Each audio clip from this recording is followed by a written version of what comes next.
Now, in theory, if you're a profit-maximizing firm, you should only try to create this new larger firm if this is true. In practice, we see lots of times where firms create newer, larger firms where my squash example is true. This economies of scale. And that leads us to the real-world question I want to ask, which is, do firms really maximize profits?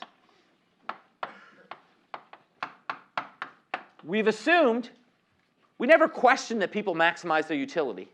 Okay, we'll come back to questioning that at the end of the course. We always sort of assume people maximize the utility. Likewise, we assume firms maximize profits, but there's lots of reasons to believe actually they don't.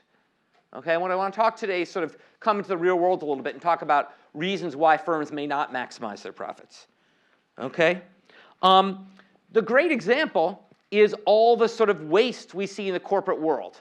Most notably, how much CEOs get paid. Okay? So for example, in 2004, the drug company Eli Lilly, their net income fell 29%, but the CEO got a raise of 41% to $12 million.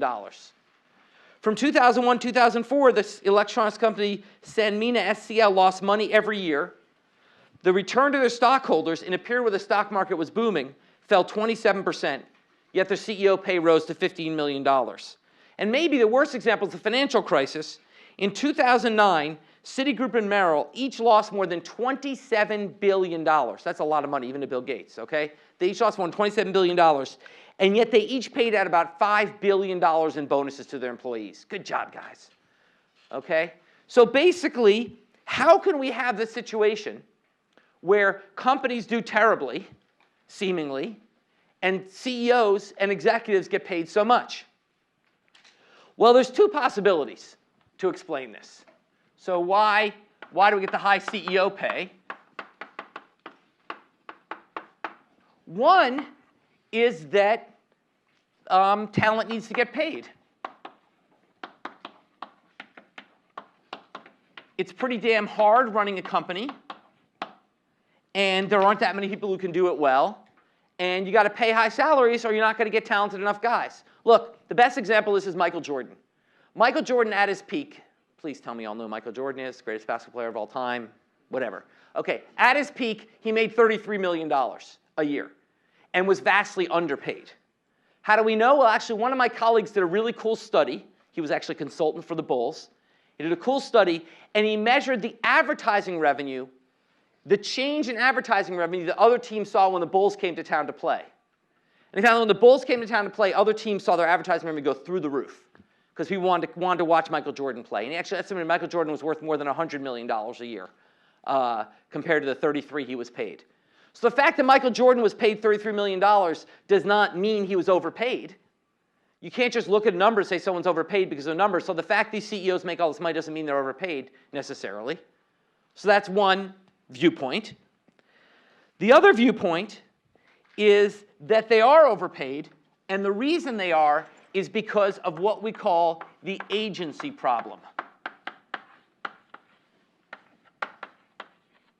What we call the agency problem, which is to recognize that the way we are thinking about firms in this course does not actually represent the way corporations work in America. Okay? Most goods in America are produced by corporations. We've been thinking about, effectively, we've been thinking in this course about a sole proprietorship. We've been thinking about a company where the guy who owns the company runs the company, a sole proprietorship. Okay? You're a small company, you own it and you run it.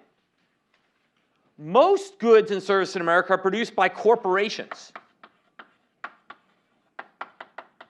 And corporations, their key aspect is that they feature a separation of ownership and control.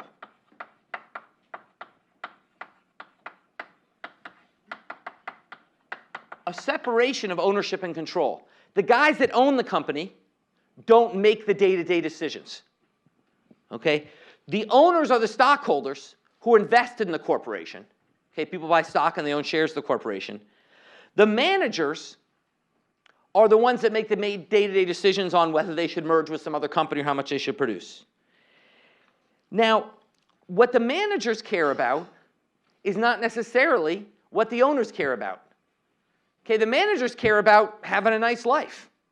Okay, they care about basically making sure that they're as happy as possible. That's not necessarily consistent with profit maximization. Here's a great example. You get hired as a manager of a mid-sized company, and you hang out with your friends who are managers of slightly larger companies, and they all have their own planes, and you don't, and you're pissed. You're like, all my friends have their own planes. I went to MIT. I deserve my own plane. This is outrageous. But the problem is you do the math, and you look at how much you fly every year, and it's not worth it. If you actually do the math, look at how much you fly every year, the cost of your flying, even flying first class, is still less than the cost of having your own plane. But you say, wait a second, but that's because I'm flying particularly efficiently. What if I flew really inefficiently?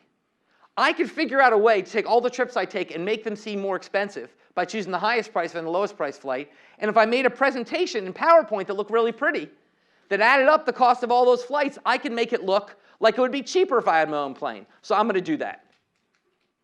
Okay? So the manager makes that presentation and gets his own plane, and it's not profit maximizing. Okay? Why did he do that? Because the manager did it because that's what's in his self-interest, not necessarily what's in the firm's self-interest. Now, with a sole proprietorship, you don't have to worry about that because what's in the person's self-interest is in the firm's self-interest. With a firm that separates ownership and control, you do have to worry about that. Now, ostensibly, corporations have an organization to deal with this. It's called the board of directors. Ostensibly, corporations recognize this agency problem, set up what's called a board of directors. It's a set of individuals who represent the owners, much like congressmen represent us.